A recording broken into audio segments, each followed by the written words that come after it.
In this video, I'm going to show you that how you can get your multiple snap back on your Snapchat.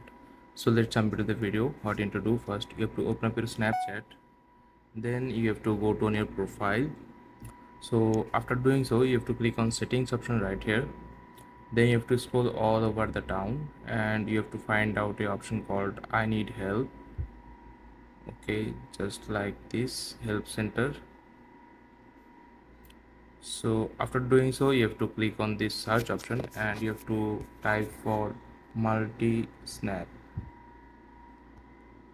Okay, then you have to search for it.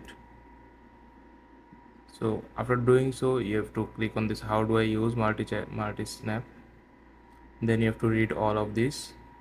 Then if you have to click on this crops option here and you have to click on this and submit. So after doing so, then you have to go back like this. You have to go back to your camera and you have to click on this icon here, drop down. Then you can see the multi snap is back on my Snapchat. So this is how you can get your multi snap back on your Snapchat in 2024. I hope you find this video helpful, guys. Please leave a like on this video and subscribe my channel for more video like this. Peace.